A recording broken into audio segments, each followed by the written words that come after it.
Assalamualaikum warahmatullahi wabarakatuh.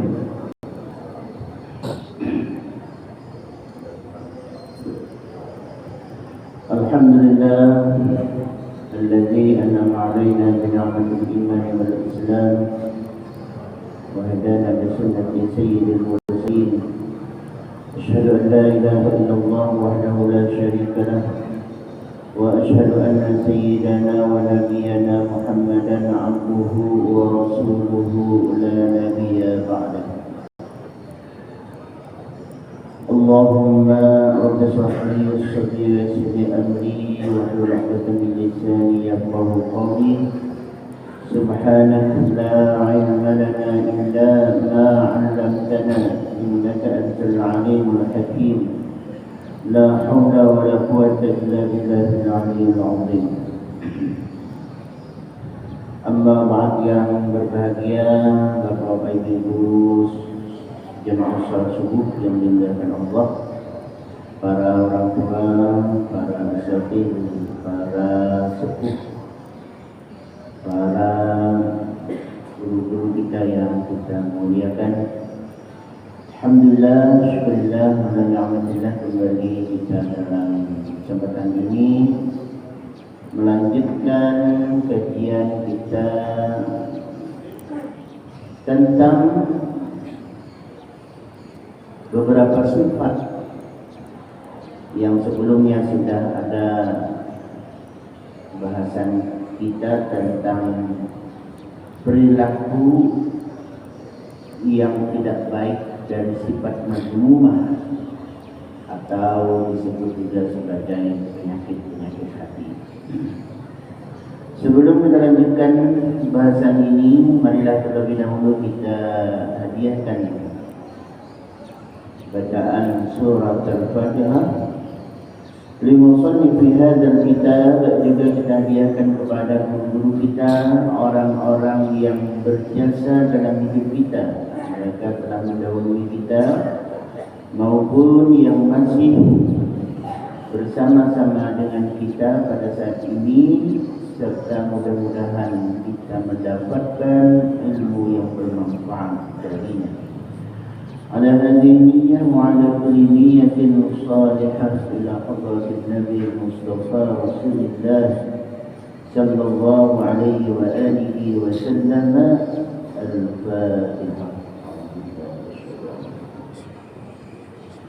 Bismillahirrahmanirrahim. Alhamdulillahi rabbil alamin.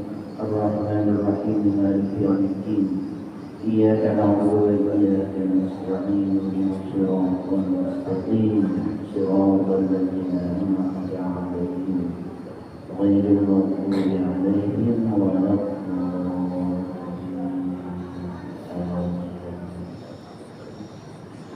Bismillahirrahmanirrahim. Qala al-musannif rahimahullah, nafa'ana bi 'ulumi wa tazayyunu lil khalqi. Ini penyakit hati yang keberapa sudah? At-tazayyun lil khalqi, berhias. Ini mari kita bahas pada kesempatan ini. Berhias lil khalqi, tujuannya adalah untuk al-khalqi, ciptaan Allah. Apakah itu manusia atau selain daripada manusia, bukan tujuannya lil khaliq, tapi adalah lil khalqi.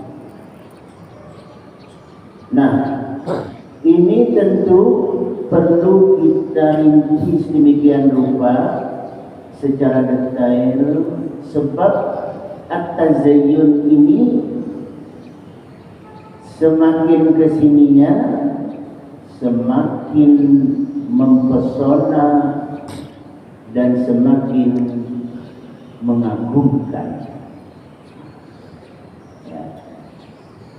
At-tazayyun, sebagaimana diketahui bahwa al-mal wal banun zinatul hayatid dunya. Al-mal, harta, wal banun, anak-anak kita itu mereka adalah zina. Zina di sini artinya perhiasan, bukan zina. Dan zina, nah naik ke atas zina itu perbuatan melawan hukum berupa hubungan yang tidak sah, layaknya orang suami istri. Zina ini adalah zina, kata marbutohnya di akhir, zina, perhiasan. Zinatul hayatid dunya, perhiasan dunia, perhiasan kehidupan dunia itu ialah harta dan juga anak-anak. Nah, berarti tidak jauh dari kehidupan lingkungan terdekat kita, ya harta, ya keluarga, ya anak-anak kita. Juga di dalam Al-Quran disebutkan pula ad-dunya mata. Dunia ini adalah mata benda, bendanya mata. Tapi orang menerjemahkan al-mata di sini adalah perhiasan. Yang dimaksud ialah benda perhiasannya, bendanya. Umpamanya emas, atau bendanya. Jadi benda yang menjadi alat hiasnya.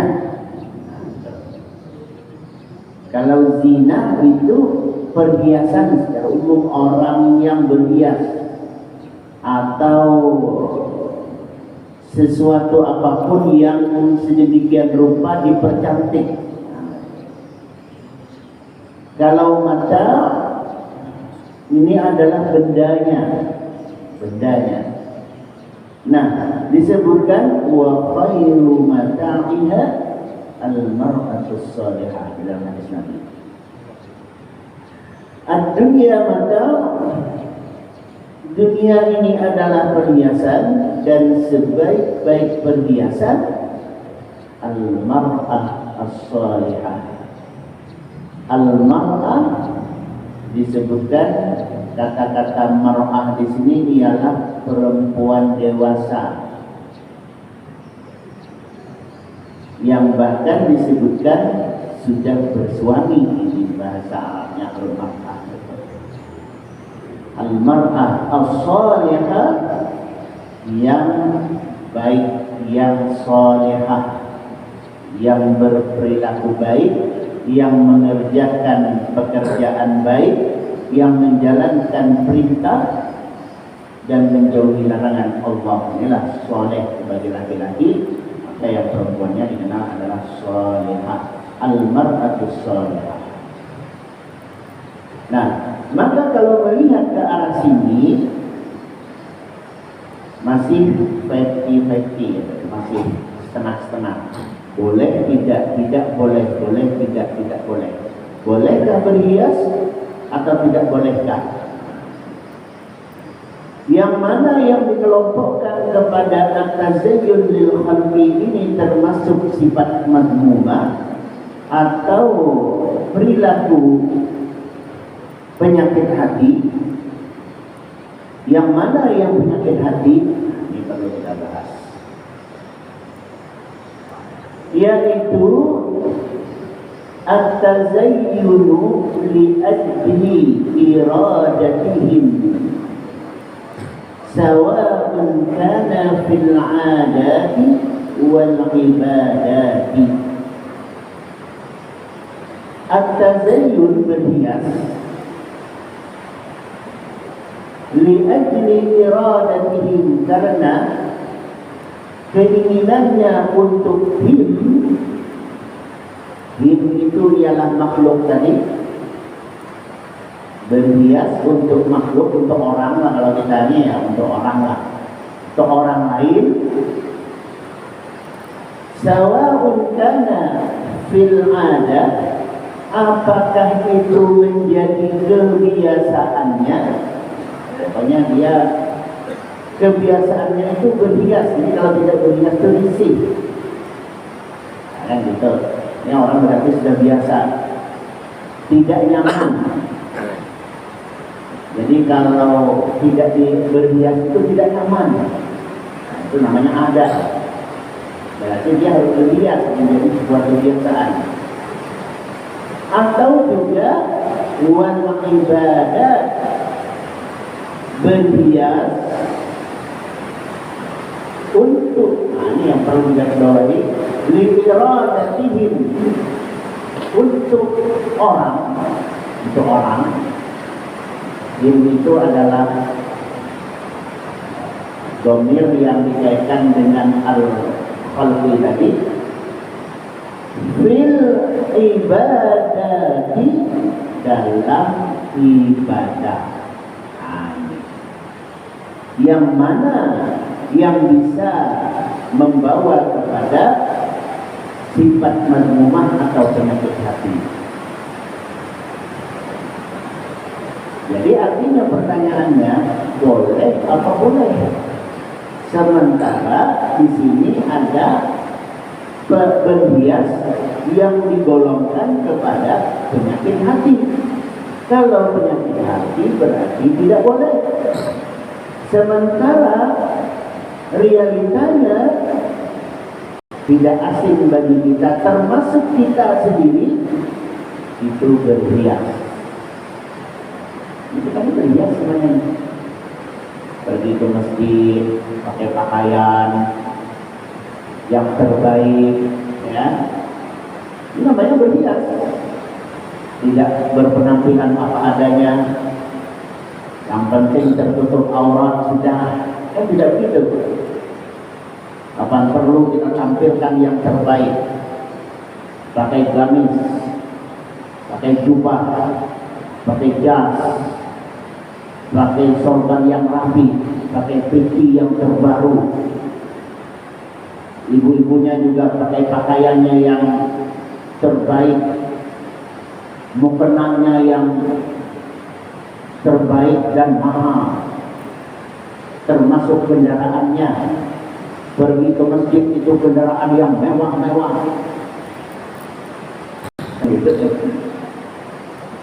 Ini kan kita terbaliknya. Kalau giliran pergi kondangan, acara pengantinan di gedung-gedung, wah itu mobil-mobil mewah sejauh mata memandang parkirannya. Giliran di masjid, motor butut, mobil kadang hidup kadang mati. Yang mewah-mewahnya tidak kelihatan. Nah itu kan katanya masjid kita kan mau pergi ibadah, supaya juga pakai kendaraan mewah-mewah. Nah di sini kita harus luruskan ini. Ya. Yang pertama ialah innamal a'malu binniyat wa innama likulli imri'in ma nawa. Sesungguhnya segala amal perbuatan itu adalah bergantung dia kepada niatnya. Wa innama likulli imri'in, dan sesungguhnya setiap orang itu tergantung kepada manawa, apa yang dia niatkan. Itu dasar hadisnya. Hadis-hadis yang keluar dari hadis Sahih Bukhari, Sahih Muslim, dan min ashabus sunan. Ada terdapat dalam Sunan Abu Najah, Al-Baihaqi, Imam Ahmad, dan seterusnya. Al-Tabrani. Bisa kita cari dalam hadis-hadis tersebut, dalam kitab-kitab mereka. Nah kalau begitu, bolehkah ataukah kita bisa termasuk penyakit hati yang kita lakukan atau sifat mazmumah, ataukah ini malah perintah? Kita ambil dulu beberapa dalil. Di dalam surah Al-A'raf ayat 31, firman Allah Subhanahu wa taala yang disebutkan dalam kitabnya, Wa amma tazayyunu lis-salati ma'murun. Adapun berhias, tazayyun tadi berhias, lis-salati untuk ibadah, spesifikasinya ialah sholat. Tuh, spesialnya sholat. Tapi sholat itu adalah simbol segala ibadah. As-sholat kal mizan. Sholat itu adalah sebagai barometer. Kan ada hadis tuh. Awwalul ma yuhasabu bil abdu yaumal qiyamah as-sholat. Nanti di hari kiamat yang pertama kali dihisab ataupun dihitung yaitu amal ibadah yang pertama kali dihitung ya as-sholat. In wujidat tammah, kalau sholatnya benar, kubilat maka diterimalah sholat itu. Wasairu amalihani, maka berefek kepada ibadah yang lainnya. Wasairu amalihi, dan amal-amal yang lain pun juga diterima. Artinya kalau sholatnya benar, pekerjaannya yang lain benar. Kalau pekerjaannya tidak benar, jangan salahkan sholatnya. Berarti kita yang sholat ini ada bermasalah ini. Ya. Karena jaminan Nabi, kalau sholatnya benar, maka pekerjaan ibadah yang lainnya juga ikut benar. Benar juga, kan begitu. Ya. Di dalam Al-Quran, Inna sholata tanha 'anil fahsya'i wal munkar. Sesungguhnya sholat itu mencegah perbuatan fahsya, perbuatan-perbuatan keji, perbuatan-perbuatan buruk, perbuatan-perbuatan melawan hukum. Ya. Yang dilarang oleh Allah itu tidak terjadi kepadanya. Wal munkar, dan ia tidak ingkar kepada perintah. Hanya orang kalau sholatnya benar nih, perintah ini ia kerjakan, perintah ini dikerjakan, perintah itu dikerjakan. Yang dilarang ini ia tinggalkan, yang tidak boleh ini ia tinggalkan. Ini paksa. Mungkar yang diperintah dia tidak pernah ingkar. Nah, ini orang yang mengerjakan atau mendirikan sholatnya dengan benar. Nah, jadi berimplikasi atau berdampak kepada pekerjaan.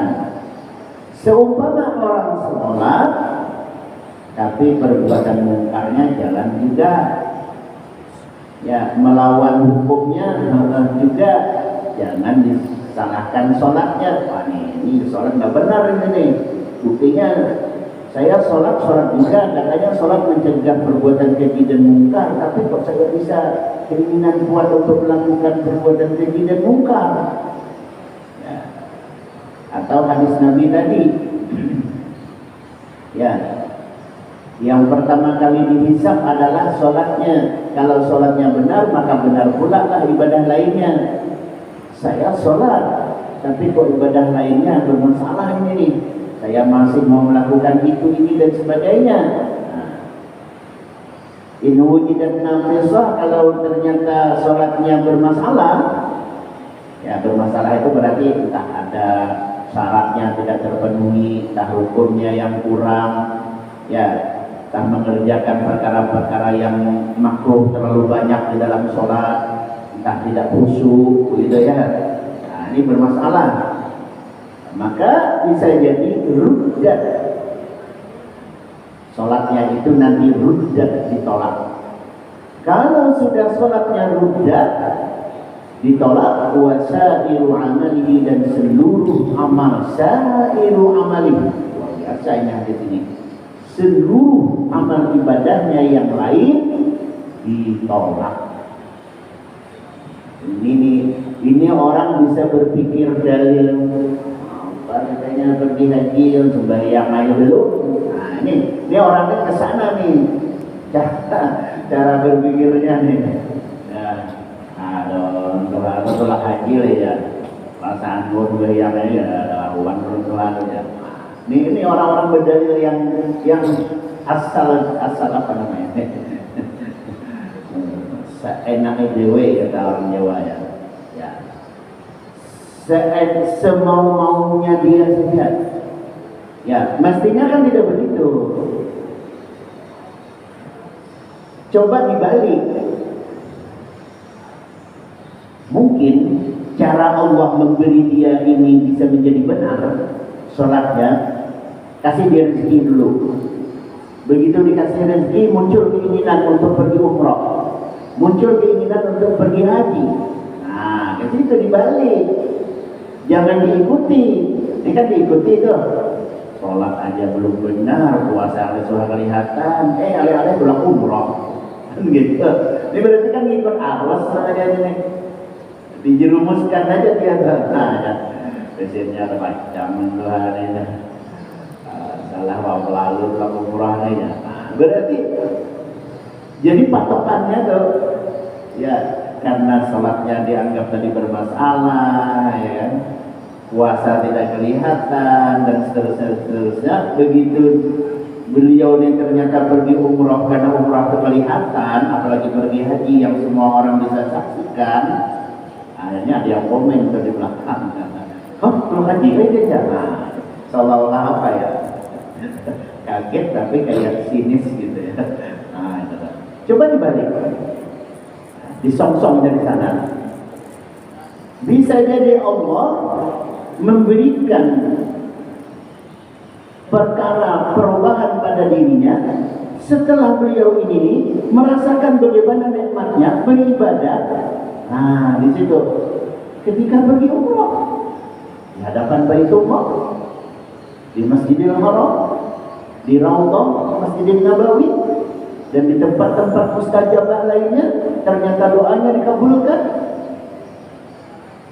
Muncullah, kalau begitu saya ini memang harus belajar.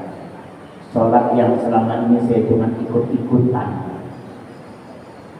ternyata ini suatu masalah besar dalam diri saya. Tidak ada kata terlambat untuk berubah. Nah, itu begitu. Kesana kita berpikir positifnya. Dan itu memang banyak terjadi kan. Ya, tidak sedikit orang itu jalan hidayah itu tidak mesti dari non muslim kepada muslim. Kita yang turun temurun ini juga perubahan ke arah yang lebih baik itu namanya hidayah, gitu. Malah kalau kita justru tidak mau berubah ke arah yang lebih baik, dia hanyut saja kepada kebiasaan-kebiasaan buruk atau kebiasaan-kebiasaan yang normal-normal saja, tidak menuju kepada ke arah kebaikan. Nah, ini jangan-jangan kita jauh dari hidayah. Jadi bisa jadi seperti itu, dan tentunya dibantu. Nah, ini makanya ada usaha dan doa, dibantu. Jadi kalau ada saudara-saudara kita, kawan-kawan kita yang katakanlah mungkin dalam hal ilmu pengetahuannya tentang ibadah itu merasa ada yang kurang atau tidak merasa, ajaklah ngobrol-ngobrol santai, ya kan? Mungkin sambil ngopi. Apa artinya juga kita ngopi bertengah jam, berjam-jam gitu kan, cuma ngawur ngidul cerita begitu gini aja. Ya sedikit-sedikit dimasukkanlah bagaimana tentang ya ibadah ini bisa lebih bagus, sholat dan rukunnya. Wah, ini kayaknya aja kalau kayak ini kali cukup. Kita ini kalau cuma di warung kopi, bujur. Pengajian ini aja, kalau ada majelis taklim ada, sabat malam ini ada, kan mulai tuh itu hidayah itu santai aja. Tapi bagi orang yang sudah mulai masuk ke dalam apa namanya tuh jalurnya, ini akan aja lagi. Nah, gitu. Jadi artinya apa?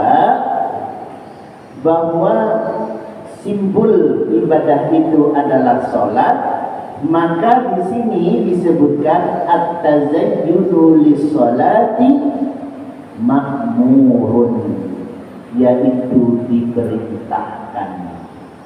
Siapa yang memerintahkan? Allah Subhanahu wa taala berfirman di dalam surah Al-A'raf ayat 31, A'udzu billahi minasyaitonir rajim. Ya bani Adam khudhu zinatakum inda kulli masjidin. Ya bani Adam, wahai manusia. Bani Adam itu manusia lah pokoknya seluruhnya. Ya, khudhu, asal makna khudhu itu ambil. Khudhu zinatakum, maka ambillah zinatakum, perhiasan. Zinah tadi itu, zinah ya, tazayyun, tazayyana, ya tazayyanu, kata lainnya, kata sifatnya atau kata bendanya, zinah, perhiasan. Zinatakum, perhiasanmu, inda kulli masjidin, ay inda kulli sholatin, setiap kali kita sholat. Jadi artinya apa? Sholat itu syaratnya, salah satu syarat sah sholat itu ialah menutup aurat. Itu syarat sah. Tapi adalah berpakaian yang layak, itu perintah. Ya. Kalau cuma syarat sah saja nih, ini syarat sah aja nih. Kita pergi kalau udah ini pakai kain sarung aja atau wajib. Laki-laki ya, perempuan dia auratnya kalau sholat seluruh badan kecuali muka dan dua tapak tangan, itu perempuan. Jadi lebih tertutup. Kalau kita auratnya antara pusat dan lutut, jadi antara pusat. Jadi pusat itu tidak sebenarnya kalau dalam mazhab Syafi'i ya. Lutut itu tidak, cuma karena pusat dan lutut itu adalah pembatas, maka pembatasnya juga ditutup. Nah, auratnya yang mana? Antara pusat dan lutut. Tapi karena pusat dan lutut ini adalah pembatas, walaupun tidak aurat ya, di dalam sholat, tapi dia wajib ditutup. Ini mazhab Syafi'i itu namanya ikhtiyaran, wajib ditutup ketika sholat. Itu aja. Syarat sah itu. Salah satu di antara syarat sah ialah menutup aurat. Selesai dalam masalah syarat sah menutup aurat. Tapi at-tazayyun itu adalah makmur, diperintah. Artinya tidak cukup kita cuma hanya sekedar pakai kain sarung pergi ke masjid. Baju ada. Pakai dalil. Saya sudah terpenuhi syarat sah. Betul, terpenuhi syarat sahnya, tapi tidak layak. Ada perintah. Khudhu zinatakum inda kulli masjid, ay inda kulli sholatin. Berpakaian yang pantas. Nah, itu maksudnya. Berpakaian yang pantas. Kira-kira pantas nggak nih? Pantas itu ukurannya apa?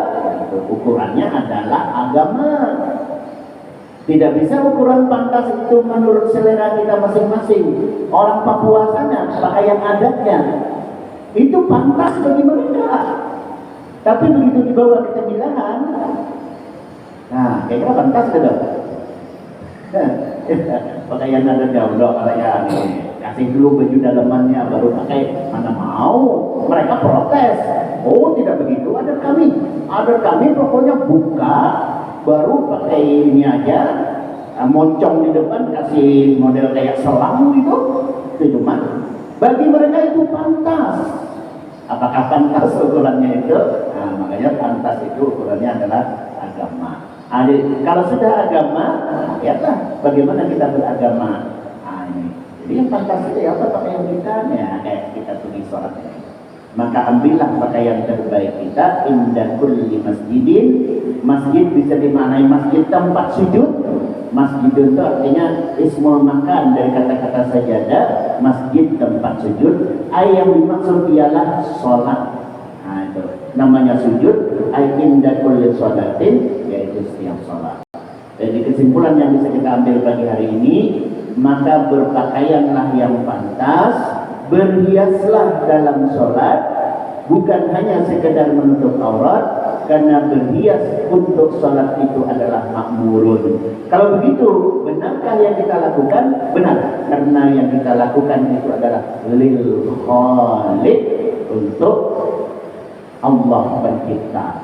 Nah, bagaimana nanti kalau kita pergi sholat, kita damping saja lil khaliq, saya sholatnya kan untuk Allah nih, pakaian saya ini gitu ya. Tapi juga lil khalqi. Nah, ini masalahnya di situ tuh. Didamping ini, pamer. Nah, kalau sudah pamer, nah itu nanti terjerumus ke penyakit hati. Lil khalqinya tuh yang penyakit hati. Tapi kalau lil khaliq tidak masalah. Nah, makanya kembali kepada innama likulli imrin ma nawa. Setiap orang tergantung apa yang dia niatkan. Nah, dialah yang tahu ya terhadap dirinya, dan Allah lah yang Maha tahu tentang niatnya. Saya kira ini yang kita bisa bahas pada pagi hari ini. Segala kekurangan mohon maaf, insyaallah kita lanjutkan minggu pertemuan berikutnya. Allahumma waffiq li aqwamit thoriq, billahi taufiq wal hidayah. Assalamualaikum warahmatullahi wabarakatuh. Bismillahirrahmanirrahim. Alhamdulillah wassalatu wassalamu ala asyrofil mursalin. Allahumma anfa'na 'allamna ma yanfa'una warzuqna 'ilman yanfa'una. Allahumma ij'alna lana hadajan amrahuma wa tafarraqna min ba'dihi tafarruqan ma'suma. Allahumma la taj'al fina wa la ma'ana shaqiyyan wa la mahruma. Rabbana atina fid dunya hasanatan wa fil akhirati hasanatan wa qina adzabannar. Wa sallallahu 'ala Muhammadin wa ala alihi wa sahbihi wa sallam.